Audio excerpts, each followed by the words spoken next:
Assalamualaikum warahmatullahi wabarakatuh.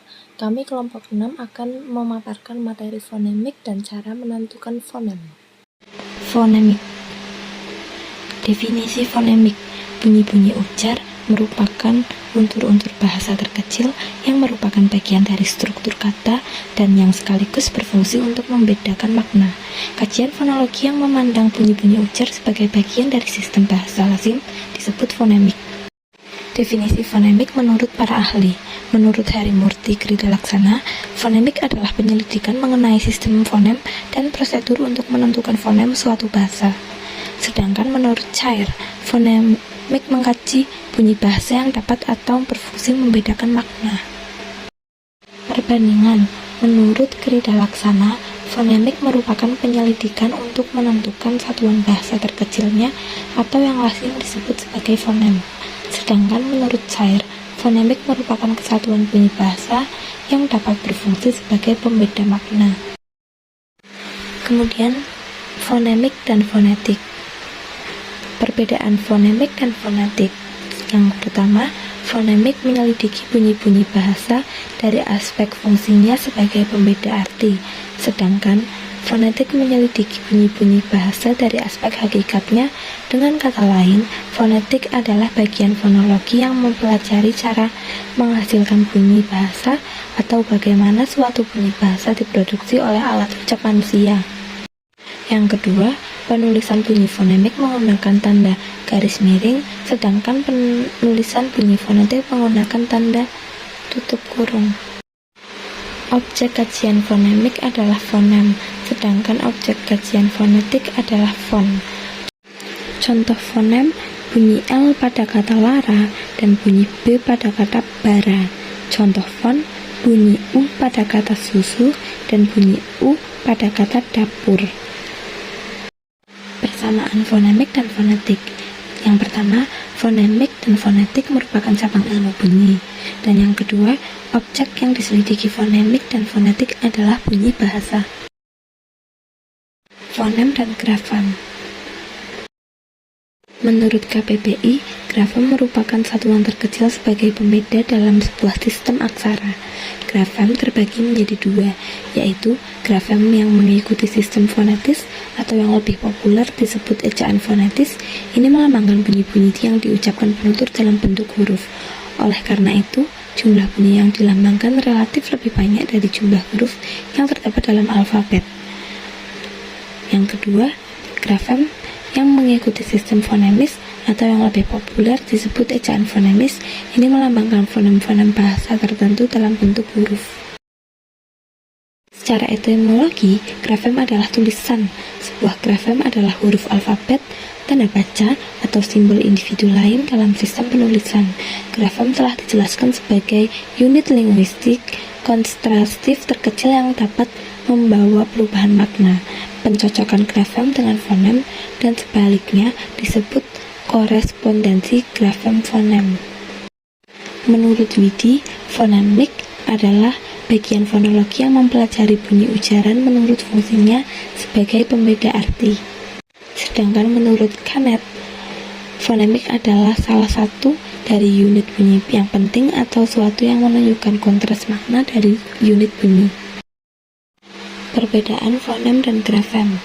Fonem dan grafem harus dibedakan karena fonem merujuk ke bunyi bahasa, sedangkan grafem adalah pelambang fonem yang berbentuk huruf. Contohnya, dalam kata pagi terdiri atas 4 grafem atau huruf P, A, G, I, dan kebetulan terdiri atas 4 fonem pula, yakni P, A, G, dan I. Ada yang tidak memiliki persamaan, seperti kata ladang mempunyai 6 grafem, yakni L, A, D, A, N, G. Dari segi bunyinya, perkataan yang sama itu hanya mempunyai 5 fonem, yakni L, A, D, A, dan N. Karena grafem N, G hanya mewakili satu fonem, yaitu eng saja.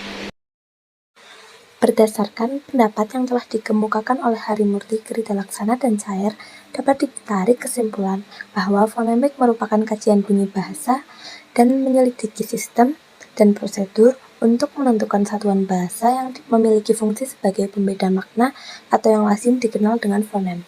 Fonemik, fonetik, dan grafem merupakan hal yang berbeda, karena fonetik mengkaji bunyi bahasa tanpa membedakan makna, dan grafem merujuk pada pelambangan fonem yang berbentuk huruf. Persamaan ketiganya adalah sama-sama mempelajari tentang bahasa. Cara menentukan fonem. Fonem dapat didefinisikan sebagai satuan bahasa terkecil yang bersifat fungsional. Artinya, satuan fonem memiliki fungsi untuk membedakan makna. Fonem juga dapat dibatasi sebagai unit bunyi yang bersifat distinktif atau bunyi yang signifikan. Sumber pertama, untuk mengetahui apakah sebuah bunyi fonem atau bukan, kita harus mencari sebuah satuan bahasa, biasanya sebuah kata yang mengandung bunyi tersebut, lalu dibandingkannya dengan satuan bahasa yang mirip dengan satuan bahasa yang pertama. Kalau ternyata kedua satuan bahasa itu berbeda maknanya, maka berarti bunyi tersebut adalah sebuah fonem, karena dia bisa berfungsi membedakan makna kedua satuan bahasa itu. Misalnya dalam kata bahasa Indonesia, ada kata dada dan data. Kedua kata itu mirip benar, masing-masing terdiri dari 4 buah bunyi. Yang pertama mempunyai bunyi D, A, dan D, kemudian A. Kemudian kata yang kedua mempunyai bunyi D, A, T, dan A. Ternyata perbedaannya hanya pada bunyi yang ketiga, yaitu bunyi D dan T. Kesimpulannya bahwa bunyi D dan T adalah dua buah fonem yang berbeda di dalam bahasa Indonesia. Contoh lain pada kata baku dan bahu, yang masing-masing terdiri dari dua buah bunyi, maka bunyi K pada kata pertama dan bunyi N pada kata kedua, masing-masing adalah fonem yang berlainan, yaitu K dan H. Dari kedua buah kata yang mirip disebut kata-kata yang berkontras minimal atau minimal pair. Jadi, untuk membuktikan sebuah fonem atau bukan, kita harus mencari pasangan minimalnya. Kendalanya terkadang pasangan minimal ini tidak mempunyai jumlah bunyi yang persis yang sama, misalnya muda dan mudah. Ini merupakan pasangan minimal sebab tiadanya bunyi H pada kata pertama dan adanya bunyi H pada kata kedua, menyebabkan kedua kata itu berbeda-beda makna. Jadi, bunyi H adalah sebuah fonem. Cara menentukan fonem yang lain dengan cara mengklasifikasikan bunyi pada fonetik, yaitu memperhatikan unsur suprasegmental. Ada bunyi vokal dan konsonan. Bedanya kalau bunyi-bunyi vokal dan konsonan ini agak terbatas, sebab hanya bunyi yang membedakan makna saja yang dapat menjadi fonem. Fonem segmental yaitu fonem yang berupa bunyi yang didapat sebagai hasil segmentasi terhadap ujaran arus ujaran. Sedangkan fonem suprasegmental yaitu fonem yang berupa unsur-unsur suprasegmental atau fonem non-segmental. Jadi pada fonemik ciri prosodi seperti 1. Tekanan, 2. Durasi, lamanya waktu, 3. Nada bersifat fungsional atau dapat membedakan makna. Contohnya, dalam bahasa Batak, kata tahu dengan tekanan pada suku pertama artinya batu. Sedangkan tuhu dengan tekanan pada suku kedua berarti ketul. Dalam bahasa Indonesia, unsur suprasegmental tampaknya tidak bersifat fonemis ataupun matemis. Namun, intonasi mempunyai peranan pada tingkat sintaksis. Contoh lagi pada kalimat, dia membaca komik. Jika 1. Dengan tekanan pada kata dia, berarti membaca buku itu orang lain. 2. Dengan tekanan pada membaca, berarti dia bukan menulis atau menjual komik. 3. Dengan tekanan pada komik, berarti yang dibacakan bukan koran.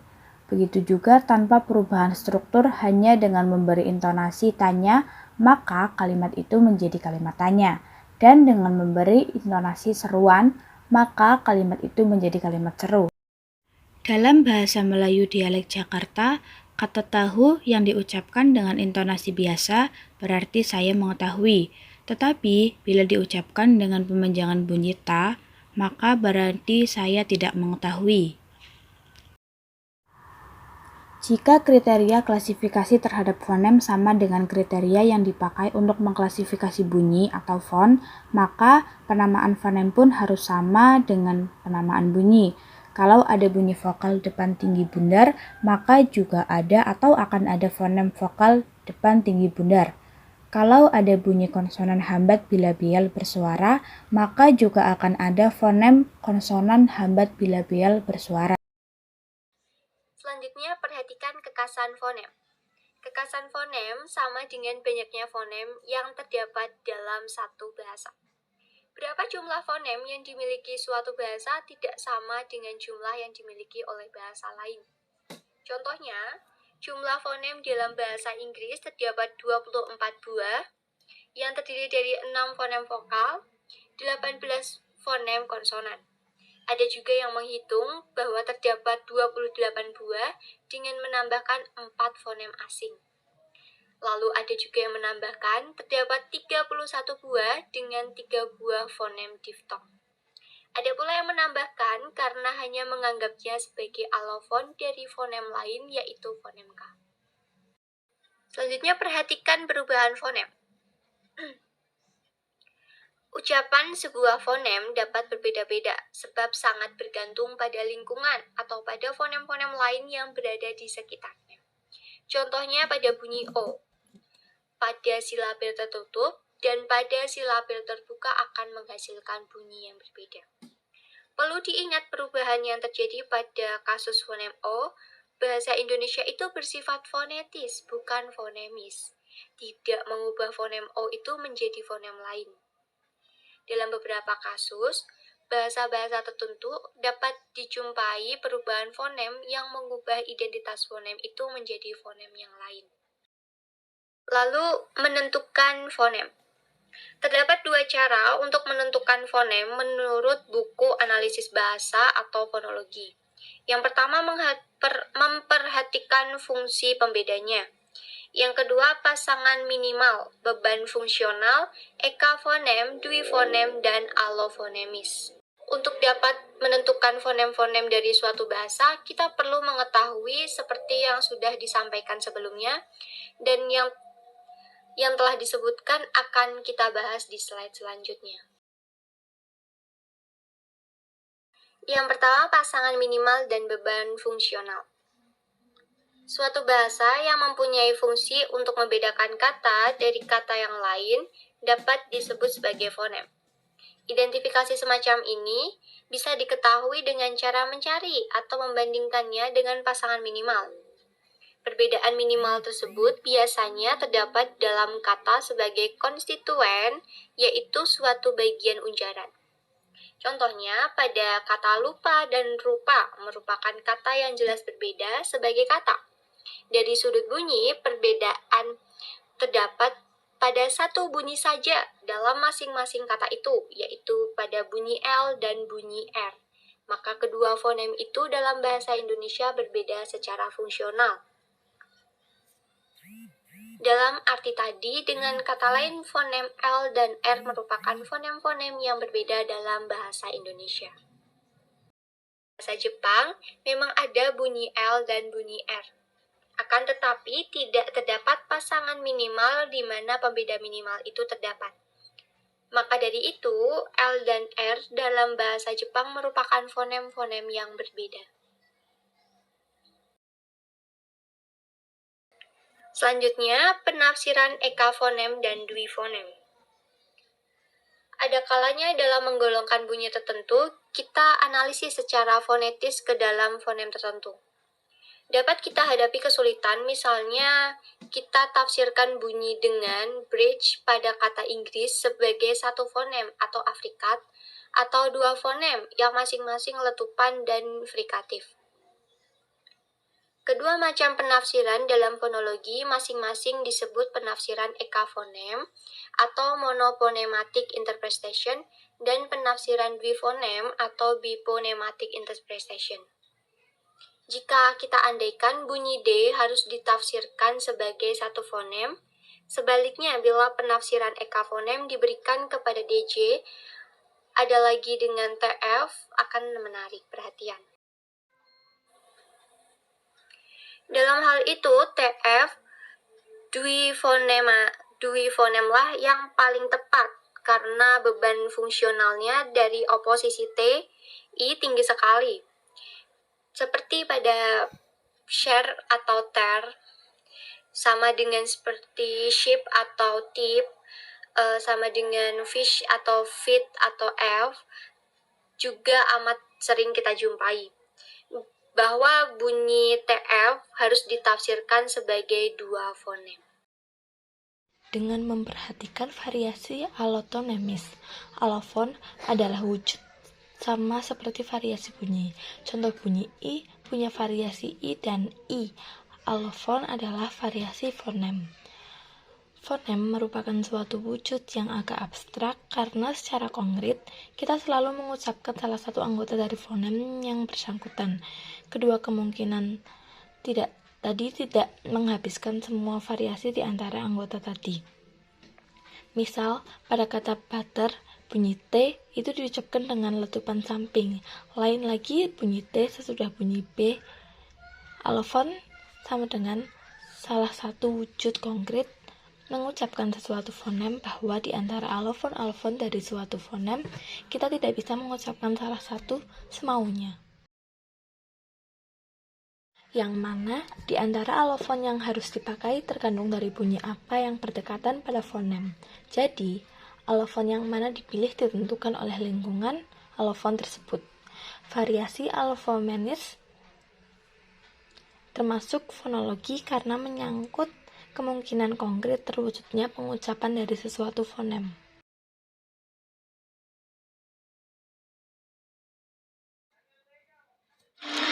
Menurut sumber 3, penentuan fonem sedaerah bunyi yaitu cara penentuan sebuah bunyi fonem atau bukan dengan cara melihat kesamaan bunyi. Contoh penentuan fonem bahasa Makassar yaitu korek api, corong, basah, dan baca. Bunyi C dicurigai sebagai fonem konsonan hambat palatal karena hanya terdapat dua pasangan. Yang kedua yaitu dari cara artikulatoris. Cara artikulatoris yakini penentuan fonem dengan cara melihat letak artikulatorisnya. Contohnya, tahu dari depan dan pendek. Bunyi T dan D dicurigai sebagai fonem yang termasuk bunyi konsonan hambat dental alveolar dalam bahasa Makassar. Lalu ada cara acak atau sembarang, yaitu penentuan fonem dengan cara menentukan bunyi yang beda, namun bunyi tersebut tidak termasuk cara artikulatoris dan sedaerah bunyi. Contohnya nama daerah dan nama orang. Bunyi U dan J tidak sama artikulasi dan daerah bunyi. Perbandingan dari ketiga sumber yang memaparkan informasi terkait cara menentukan fonem yang lebih mudah dipahami adalah sumber ketiga. Karena sumber ketiga terbagi secara rinci dan sederhana dalam penyampaiannya sehingga mudah terserap oleh pembaca. Sementara sumber pertama menyajikan cara menentukan fonem secara jelas dan rinci pula. Namun terlalu panjang sehingga pembaca butuh waktu lebih lama untuk memahaminya. Dan sumber kedua menyajikan informasi cara menentukan fonem dengan dua golongan yang mana lebih menyorot pada variasi fonem. Premis-premis hipotesis kerja. Premis-premis adalah ilmu-ilmu fonem didasarkan pula pada pokok pikiran yang umum. Premis ini tiada lain adalah pernyataan-pernyataan secara umum tentang sifat-sifat bunyi bahasa, pengaruh bunyi yang satu kepada yang lain lingkungannya, dan hal ini merupakan sifat atau ciri bunyi bahasa seluruh dunia. Dapat dikatakan bahwa yang pertama, bunyi bahasa mempunyai kecenderungan untuk dipengaruhi oleh lingkungannya. Kelompok-kelompoknya MP, NT, MB, ND, hampir tidak ada kelompok MG, MK, NP, NB, NT, dan ND. Yang kedua, sistem bunyi mempunyai kecenderungan bersifat simetris. Dalam bahasa Indonesia, terdapat sepasang hambat, PTC, KBD-JG, dan nasal MNNN. Perlu diketahui bahwa ada juga sistem fonem bahasa yang tidak seluruhnya simetris, dan jika hal semacam itu terdapat, biasanya ada pula keterangan mengapa terjadi kesimetrisan sedemikian itu.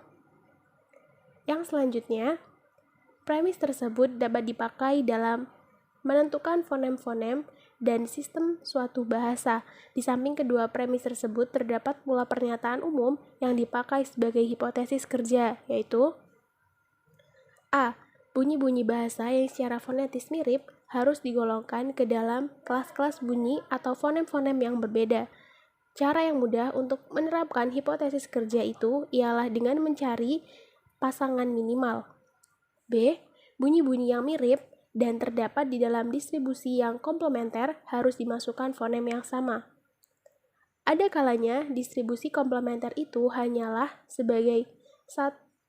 sebagian saja, yaitu jika pada bunyi-bunyi K dan tanda tanya yang pertama pada awal, tengah, dan akhir kata, sedang yang kedua pada tengah dan akhir, sehingga tidak komplementer sepenuhnya, melainkan sebagian saja.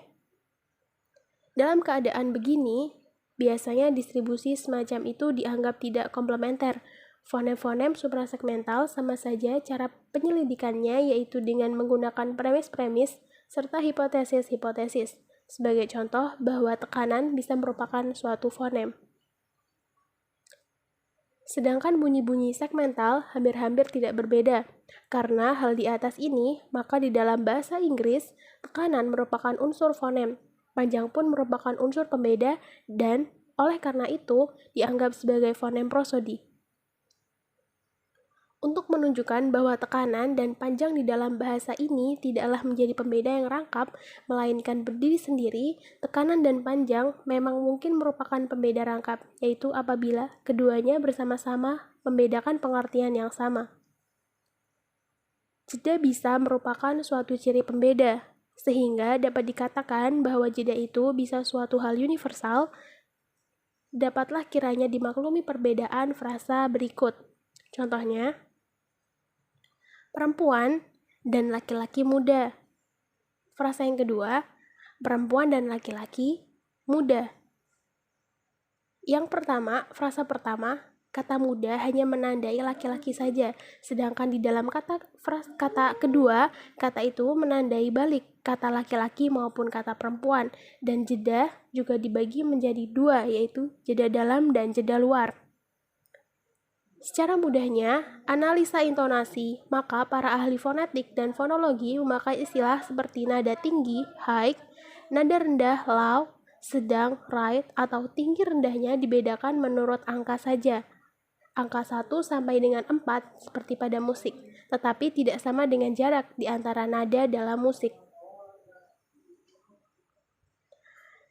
Kesimpulannya, untuk mengetahui satuan bunyi yang berfungsi sebagai pembeda makna adalah dengan melakukan pembuktian secara empiris dengan membandingkan bentuk-bentuk linguistik bahasa yang diteliti. Berdasarkan bukti empiris yang ditemukan, dapat diketahui bahwa bentuk linguistik terkecil berfungsi membedakan makna terhadap bentuk linguistik yang lebih besar, walaupun bentuk linguistik kecil itu sendiri tidak mempunyai makna.